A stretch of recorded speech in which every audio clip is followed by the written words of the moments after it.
Welcome to this live chat facility tutorial.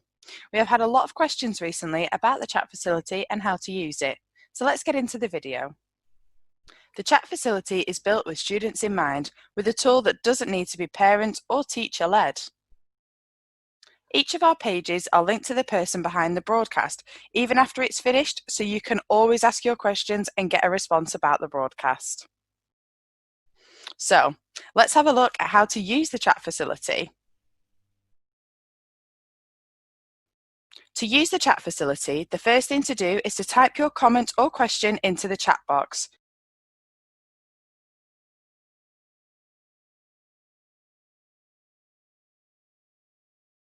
You can now enter your screen name. Your screen name will show when you type your question or comment.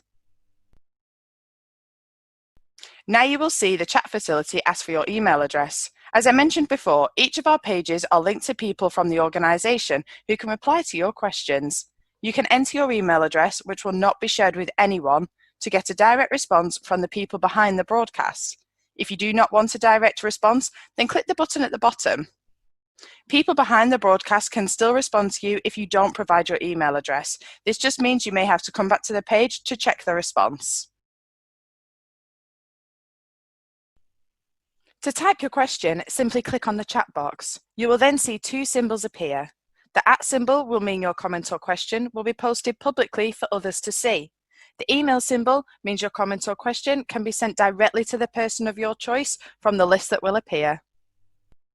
You can now speak to the people behind the broadcast and ask any questions you may have, or check out our partner pages to see the companies we work with who you can speak to right now about their current vacancies. You can also check out our careers page, which connects you to employers. Our live chat service is linked 24/7 to employers from a wide range of sectors, all waiting to hear from you. You can leave a question about how to produce a professional CV or how to prepare for interviews, anything work related, and one of our businesses will respond to you directly. You can also access a wide variety of live interactive broadcasts and video on demand with the live chat support on all pages. Now this bit is for the parents, guardians and teachers. The best bit about the live chat facility is that it is completely moderated, so you don't need to worry if your young person leaves a silly comment, as it will only show on their screen and no one else's. Another great thing about the chat facility is that it is GDPR protected, so no information is shared with anyone else. We will protect all email addresses and will never share personal information of the young people. If you have any questions about the chat facility or the Learn Live channel, please use the email us icon at the top of the page. Thank you, stay safe and stay tuned.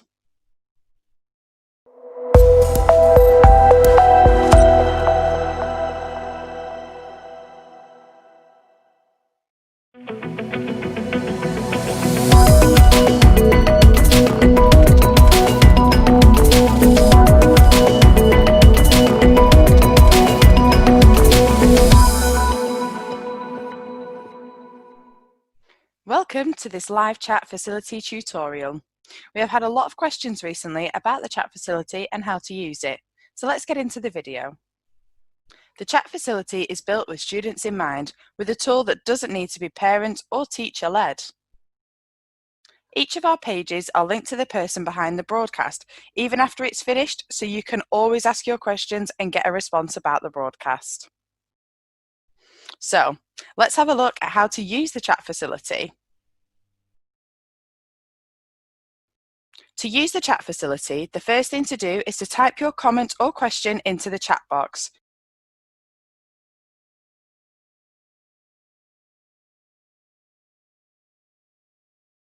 You can now enter your screen name.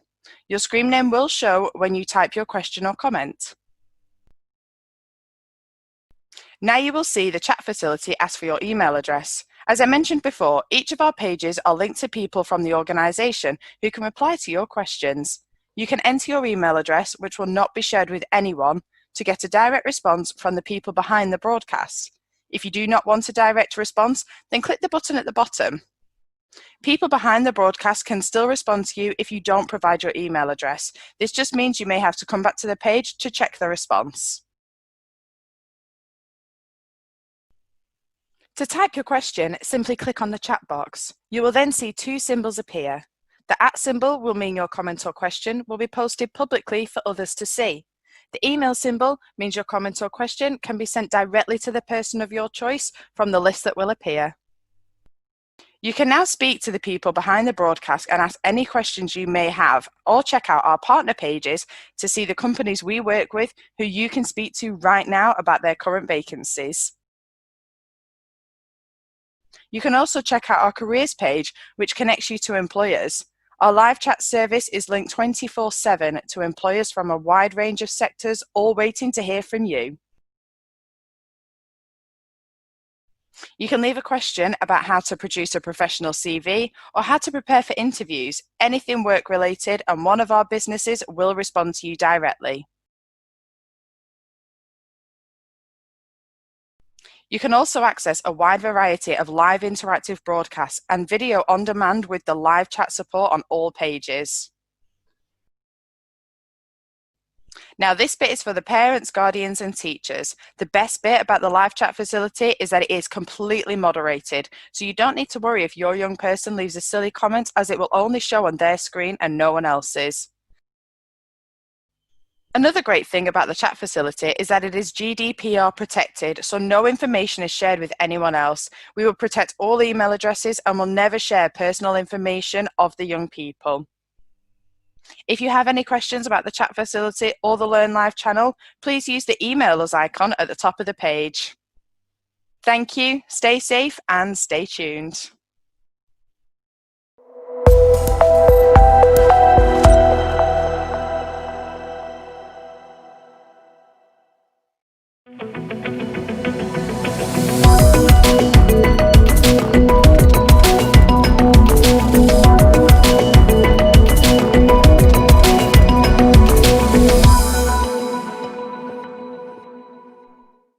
Welcome to this live chat facility tutorial. We have had a lot of questions recently about the chat facility and how to use it, so let's get into the video. The chat facility is built with students in mind, with a tool that doesn't need to be parent or teacher led. Each of our pages are linked to the person behind the broadcast, even after it's finished, so you can always ask your questions and get a response about the broadcast. So, let's have a look at how to use the chat facility. To use the chat facility, the first thing to do is to type your comment or question into the chat box.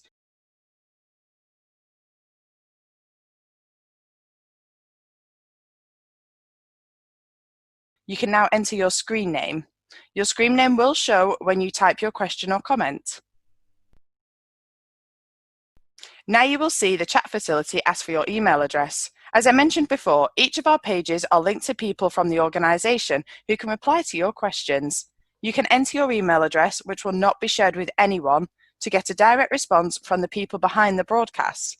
If you do not want a direct response, then click the button at the bottom. People behind the broadcast can still respond to you if you don't provide your email address. This just means you may have to come back to the page to check the response. To type your question, simply click on the chat box. You will then see two symbols appear. The @ symbol will mean your comment or question will be posted publicly for others to see. The email symbol means your comment or question can be sent directly to the person of your choice from the list that will appear.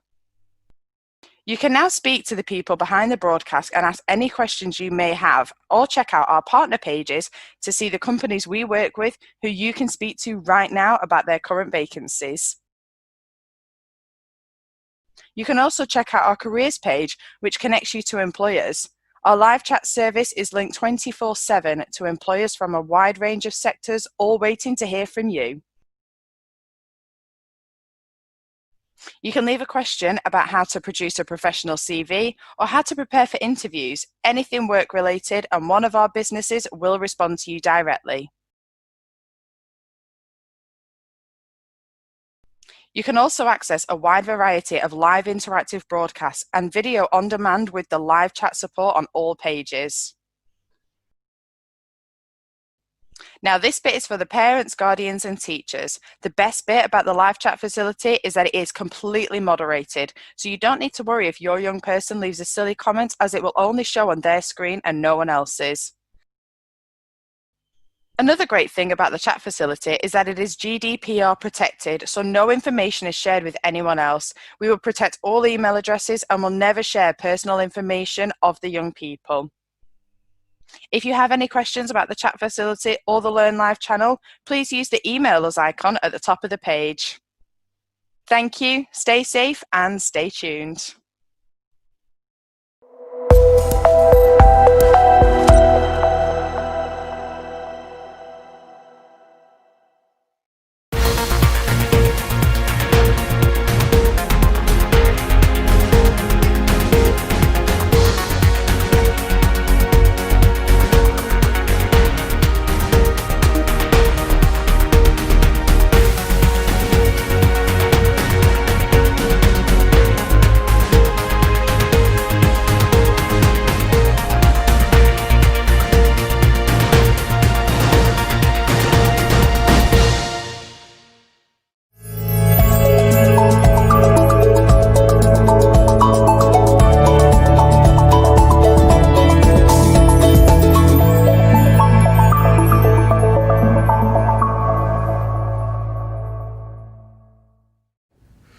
Hello and welcome to the Learn Live channel and to today's Safe and Sound broadcast. Safe and Sound is a project set up by Staffordshire Fire and Rescue Service with the aim to support communities to make informed and positive lifestyle choices, improving their health, safety and well-being with some safety tips and tricks. This project runs a variety of interactive and practical workshops for people of all ages and is delivered by multiple partners and agencies such as Tamworth Borough Council, Network Rail and HMB Training. But first, before we begin, please remember that if you have any questions, please use the live chat next to the video player. If you leave a question on the chat, one of our speakers will get back to you as soon as possible. So now, I'll be handing over the rest of the broadcast to Paul Carter.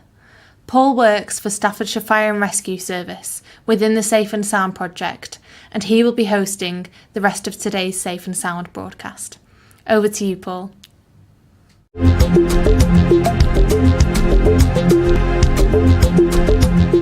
Thank you, Ellie. Hello everyone. Welcome to Safe and Sound on the Learn Live platform. Thank you for joining us today. This week we have, in no particular order, Tamworth Borough Council, HMB Training, Staffordshire Fire and Rescue Service and Network Rail. I'll be asking you a question as usual after most of the topics, and hopefully you or your teacher can enter your answer in the live text area of the screen together with your school's name, please. Answers at the end as usual, so let's get started with Andy with a quiz.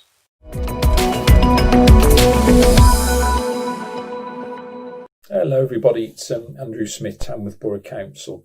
Just before I start and explain what we're going to do today, it's actually about a quiz. Okay, we're going to be doing a quiz based on all the talks I've done since September. So you can get some pen and paper ready, or use a whiteboard at school, or if you're still at home, just find something you can jot some answers down. Okay, I'll give you a bit of time to do that. There's going to be 10 questions, okay, based on things that we've talked about or I've talked about with you since September.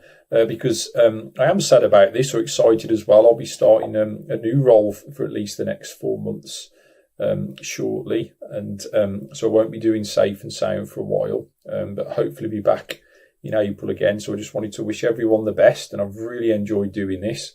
And I've enjoyed seeing your comments in the live chat, and I've had some really nice feedback. So thank you all so much for that. So I've really, really enjoyed it, and hope you have a fantastic Christmas and New Year, and you stay nice and safe. And hopefully next year at some point things will turn back to normal. But all I'm going to do now then is there's just 10 different questions. So if you've got a pen and paper ready or something to write down, I will say each question twice. Okay, to give you plenty of time. Then obviously I'll give the answers at the end. Okay, just a bit of fun. See how many you get. So the first question, okay, is to do with litter and the environment. Okay, that was one of the first talks we did. So occasionally some silly people, if you remember, don't pay attention to the rules and they drop litter on the floor.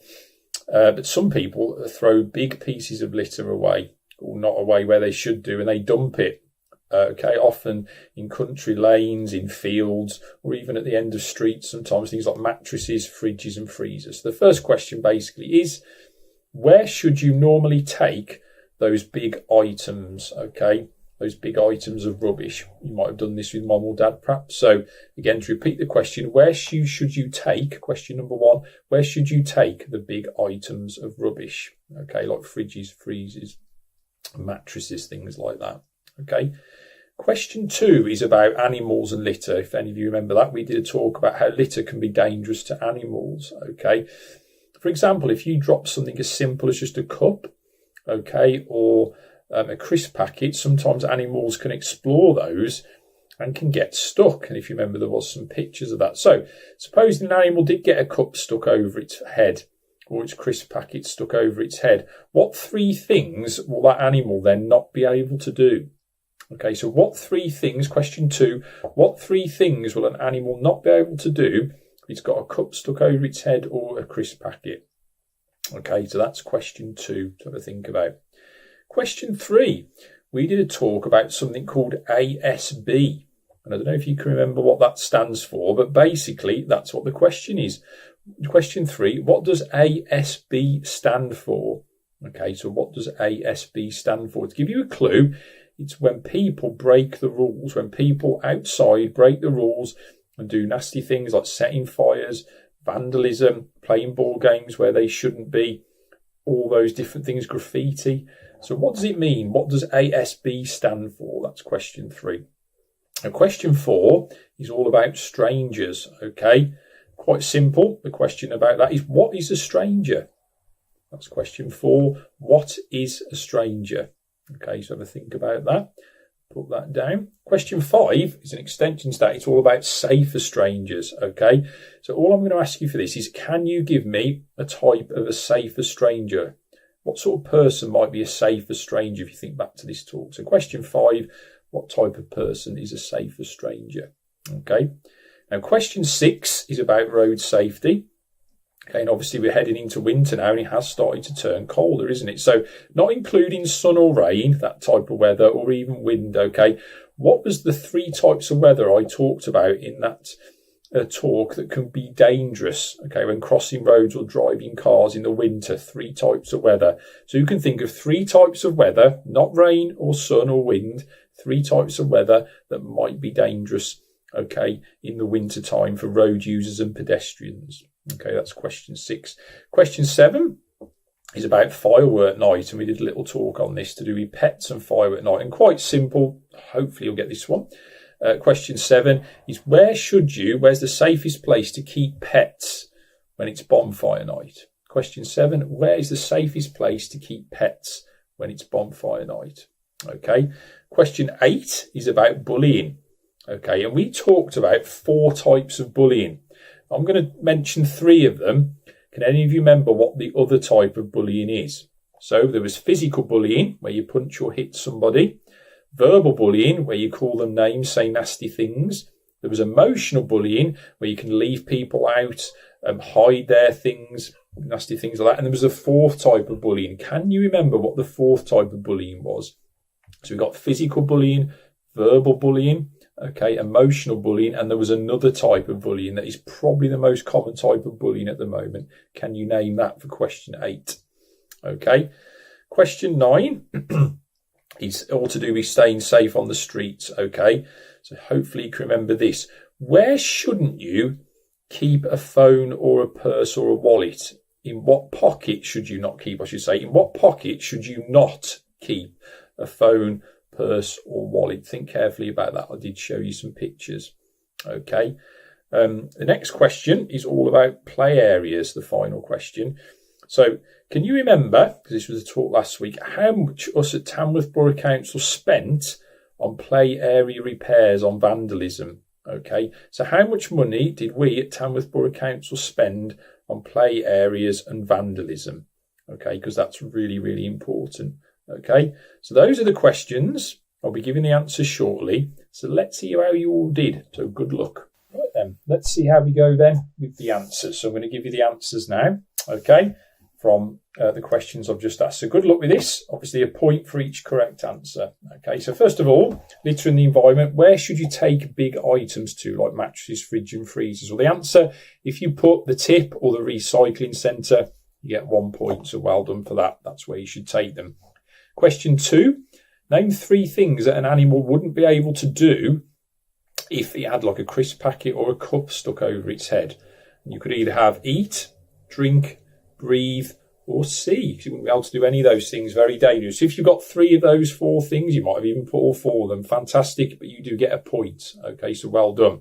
Question 3, ASB. What does ASB stand for? The correct answer is antisocial behaviour. So well done if you remembered that and got that. So ASB is antisocial behaviour. It's when people have been breaking rules and not being very good outside, like vandalism, graffiti, riding bikes where they shouldn't be, playing ball games where they shouldn't be. Okay, question 4, what is a stranger? And a stranger is simply somebody you don't know. Somebody you don't know. Okay, so simple answer for question 4 there. A stranger is somebody you don't know. Now, a type of a safer stranger, there are quite a few answers you can get for this. So if you said one of these, well, you might have said more, you get a point. So a safer stranger is somebody like police officers, firefighters, paramedics, security guards, possibly anybody like that, okay? Shopkeepers in shops. But just remember, you need to make sure they are who they are, and they'll always have a uniform, they'll have a badge, okay? And often they might have a radio as well. But if you said any of those type, safer strangers, you get a point. Next question, and I think, are we on 1, 2, 3, 4, 5, number 6, road safety. What 3 types of weather could cause problems to pedestrians and cars and travelling and road users in the winter, not including sun or rain? And the 3 types are ice, snow and fog. So if you got those 3, that's another extra point to you. Question 7, back to bonfire night. Okay, where should you really keep pets on bonfire night? Okay, and the answer simply is indoors, in your house somewhere indoors, because they're a lot safer. Because a lot of pets, not all of them, but a lot of pets do not like the fireworks, do they? Okay, the bullying question now, number 8. I mentioned 3 types of bullying: physical, verbal, and emotional, but there is a 4th type, and it probably is the most popular type of bullying, unfortunately, at the moment. And the answer is cyberbullying or online bullying. If you said online bullying or cyberbullying, well done, you get a point for that as well. Keeping safe on the streets. Where shouldn't you keep, in what pocket shouldn't you keep your phone or a wallet or purse when you're out and about? And you shouldn't keep it in your back pocket, because that'll be a lot easier for thieves to steal. Try and keep it in a bag and have the bag around the front of you or in your front pocket. Okay, so don't keep things in your back pocket. Okay, and the final question, the final points: how much did we at Tamworth Borough Council spend on play area repairs due to people vandalising it last year? And the answer is £30,000. So it's a lot of money, isn't it? To £30,000. So tot up how much you got out of 10, and if you can put that in the live chat, I will have a look and see who's done really well. Okay, but I'd like to thank you all once again for being a great audience. I hope you've enjoyed the talks I've done throughout September. I'm hoping to be back once the spring starts in April. Okay, hopefully any of you that might have attended the Safe and Sound events at the fire station in Tamworth, we might be able to do something like that again soon. Okay, but anyway, take care, stay safe, have a fantastic Christmas and New Year.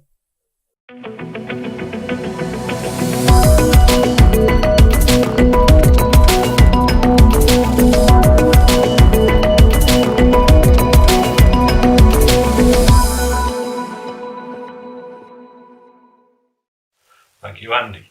Very interesting. There are no additional questions this week from Andy because it was a quiz. So now straight over to Ken, talking about fire safety.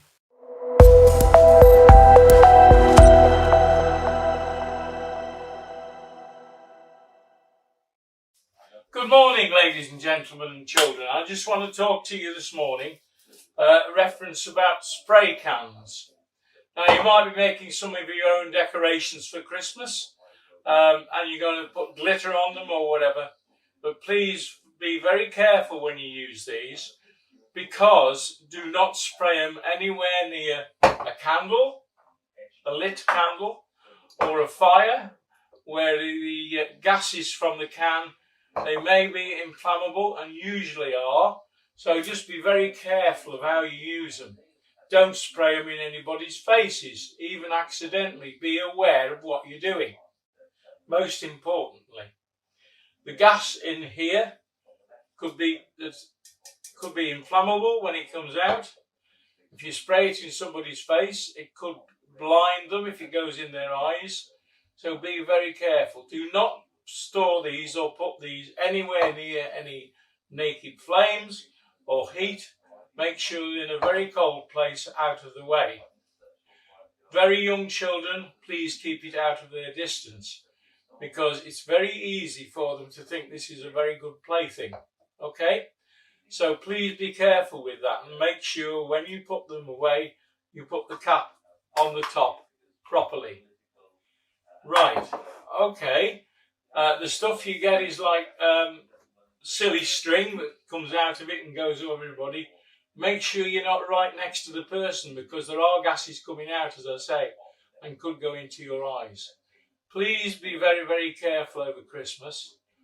And I just hope that you have a great Christmas. We don't know what it's quite going to be like, but you know, we're here in the fire service, want to look after you as much as we can. So please stay safe and stay very sound. Goodbye.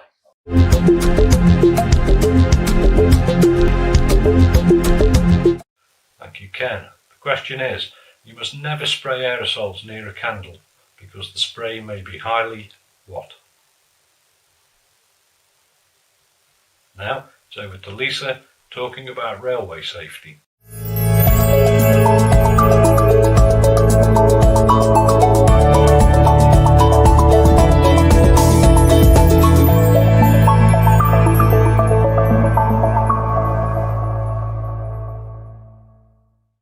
Hi, my name is Lisa and I'm a Community Safety Manager at Network Rail. You may recognise me from previous episodes where I've spoke about the dangers on and around the railway tracks. The railway can be a really dangerous place, but only if you don't follow the rules. There is lots of electricity that surrounds our railway, and that electricity is never ever switched off.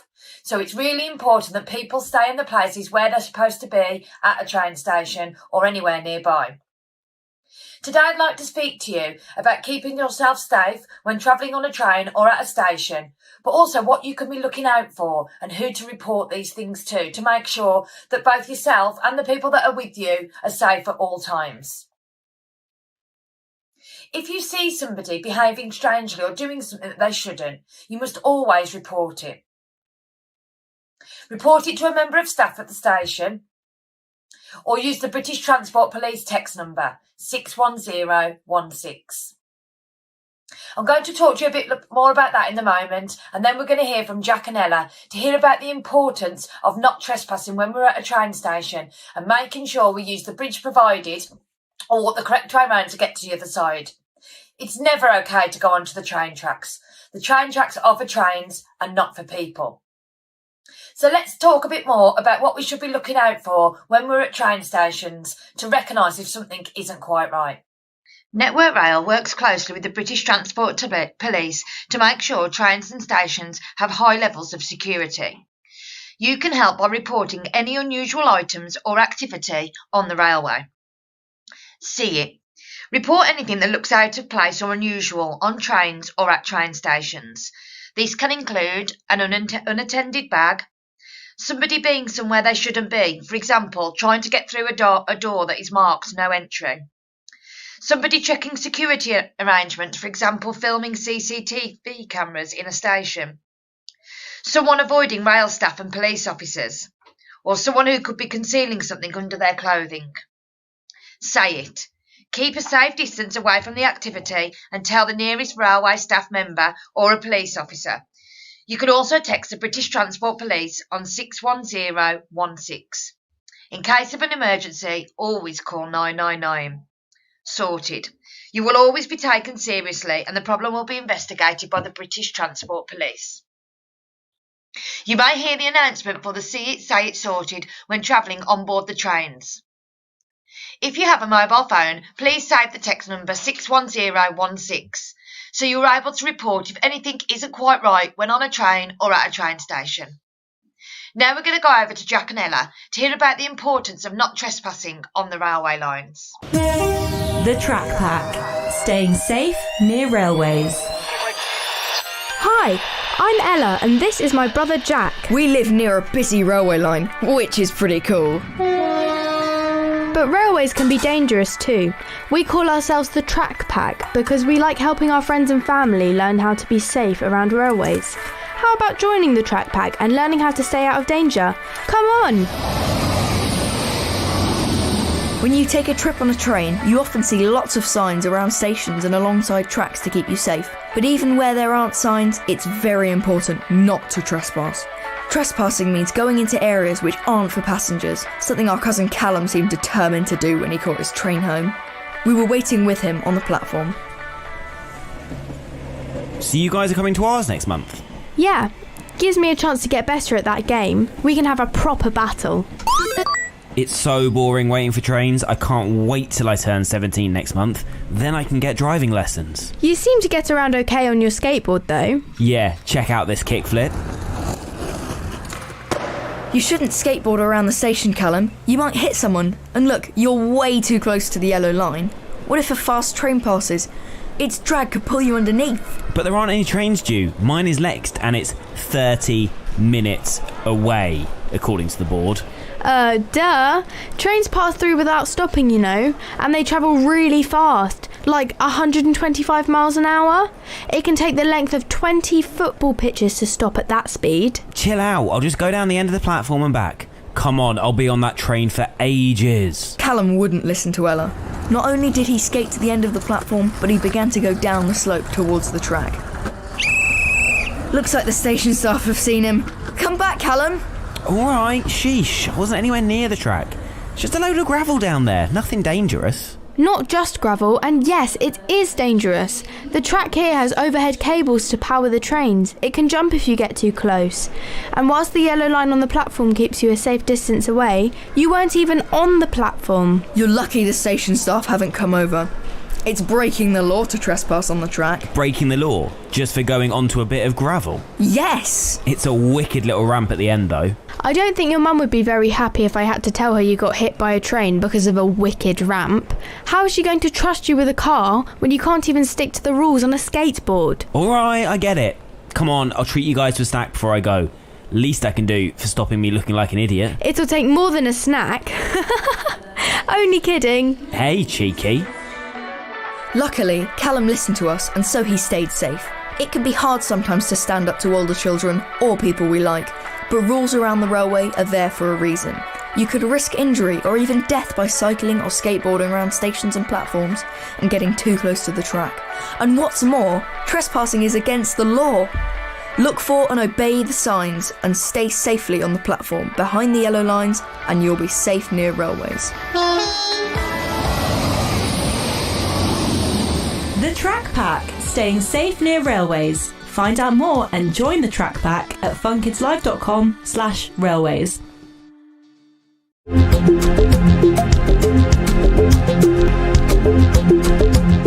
Thank you, Lisa. Question is, when is the electricity on the railway turned off? And now it's over to Heather, talking about CPR.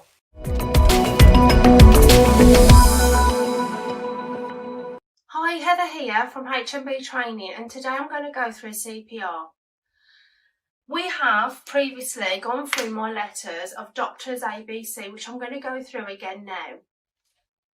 So my first one that I want to do, so we've got a casualty who is, obviously we need to check and to see if they're okay. So first of all, it's important that we always check for danger. So I'm going to check for danger and make sure the area is okay. Once I've checked danger, I'm going to check is that they're okay and they're responding to me. So the next one is response. Talk to them, tap them, and see if we get any verbal response from them or any body shaking from the casualty. we will talk to them in their ear. Can you hear me? Harry, can you hear me? Harry, if you can hear me, open your eyes, Harry. So if they're not responding and not flinching their eyes and they're not making any verbal. The next one, it's not looking good and I need some help. So we're going to shout for help. So once we have shouted for help, we need to then, once the help's coming our way, hopefully somebody's with us and they can shout for help and get some extra support for us while we are then carrying on with I. Once we checked, so with I is the airway. So hand on the forehead, hand on the chin, put the head back, is opening the airway. What we are doing is normal position, the head is forward at the moment and the tongue is blocking the airway and blocking it. Tilt the head back, tongue will come up, airway is now open. So that's important that we just tilt the head back, will open up the airway. And that will stop any blockages. Also, checking the airway, we're checking to see if there is any blockages, like an object, food, or sick. So it's important, our head is back to open the airway, but it's also important to see if the airway is free from anything. Once I check the airway, I'm going to check my breathing. So I'm going to listen, look down to see if I can hear any breathing. So head back, listen, feel for breath, and my hand on the chest to see if we can see any movement in the chest. Once I've checked for breathing and then not breathing, I need to then do circulation and start CPR. My points to you, I've got 5 good, healthy points to tell you how to do CPR correctly. First of all, in a good position in front of our casualty, in line with the casualty. So if we move like so, okay? Then we are got the hand placement and we're using our heel, the heel of our hand, okay? That heel will go in the middle of their chest. What we would do then is interlock our hands and brings our hands forward, then using the heel. Good practice is making sure that we lean over the casualty. So if I move back here again, I can show you that if I'm not, at the moment I'm leaning back, if we make our shoulders in line with our hand and lean forward, we will then use our body weight. At the moment I'm using my arm weight. If I lean forward, I use my body weight, okay? Point number 4 would be is making sure that we're deep enough. If our body's about that deep, we need to go 1/3. We need to go quite deep. And the saying goes, we need to go hard and deep when we do a compression. Number 5 is make sure we're in the right rhythm. We know lots of songs, Staying Alive, Nelly the Elephant, maybe Twinkle Star. Those help us make sure that we're in the right rhythm. But we need to go 1 and 2 and 3, 1 and 2 and 3. And that's the speed we need to be. Every second we need to be doing 2 compressions. So that's a lot of compressions. Now, I teach, and we all know that CPR is compressions plus breaths. So how many compressions do we need to do? So share that answer to your adult or your teacher. So we do need to do 30 compressions, and then the breaths are, how many breaths do we need to do? So we need to do 2 breaths, 30 compressions and 2 breaths, okay? When we are doing breaths, it's important that we squeeze the nose, the airway is open, squeeze the nose, make a complete seal over their mouth with our mouth. If there's a little gap with their mouth and air will escape, the chest won't rise. And then we do a breath and the chest will rise. So that is the correct way. So I'm going to do 2 cycles just to show you how all that works. Okay, so don't forget my tips. So good position, heel in the middle of their chest, forward, deep enough and quick enough. Okay, here we go.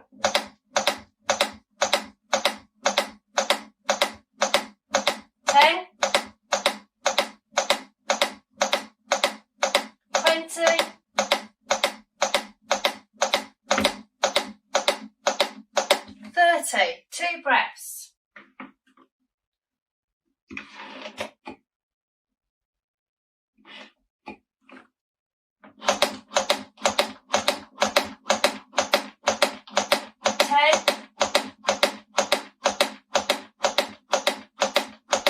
20,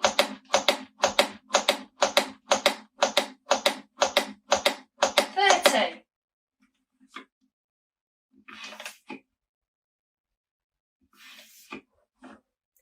Okay, I hope you liked that and you enjoyed it and you took something away and you all know just one more added skill on how to do CPR. Just a little bit of an add. When we are doing breaths, they need to be slow and steady. Compressions are hard and fast. Breaths are slow, so it's and not okay. So slow and steady, hard and fast. 30 compressions, 2 breaths. And don't forget, we need to do the assessment of D for danger, R response, shout for help, A for airway, B for breathing, and C for circulation. Don't forget that if they're not breathing, and we're established that they're not breathing, if we have not called for help at S, you need to be calling help on C and calling 999. Speak to you soon.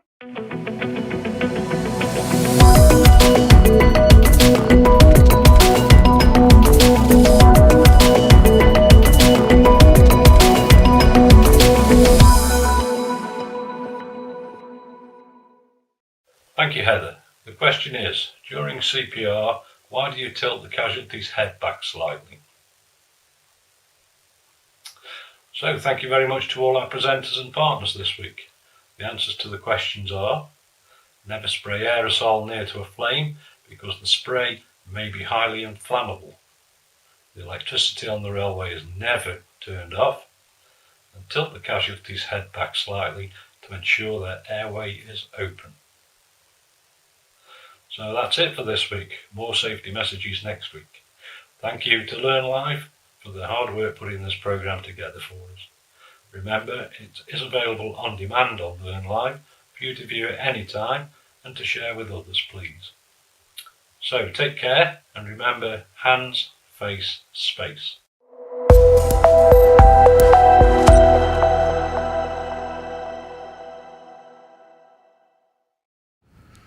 Thank you, Paul, for hosting this extremely important broadcast today. And, like Paul said, there'll be more of these broadcasts coming up over the next few weeks, so please keep watching. I just want to say another thank you to all the speakers from Tamworth Borough Council, Network Rail and HMB Training. The tips that have been given today are so valuable to know. So, thank you. And, as Paul said, if you have any questions for any of our speakers today, please leave them in the live chat next to the video player, where they will get back to you as soon as possible. If you want to see more broadcasts such as this, make sure to hit the subscribe button just above so you can keep up to date with all the information you need. That's all from us today. This evening at 4 p.m, we have another feature of the Talented Academy series featuring Somerset employers working in various sectors, tonight focusing on health and social care. You won't want to miss it. Stay safe and stay connected.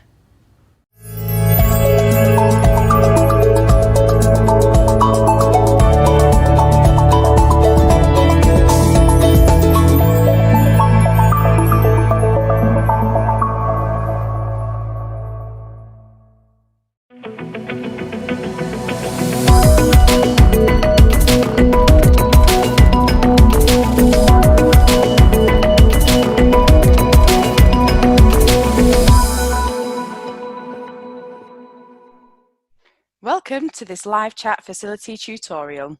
We have had a lot of questions recently about the chat facility and how to use it, so let's get into the video. The chat facility is built with students in mind, with a tool that doesn't need to be parent or teacher led. Each of our pages are linked to the person behind the broadcast, even after it's finished, so you can always ask your questions and get a response about the broadcast. So let's have a look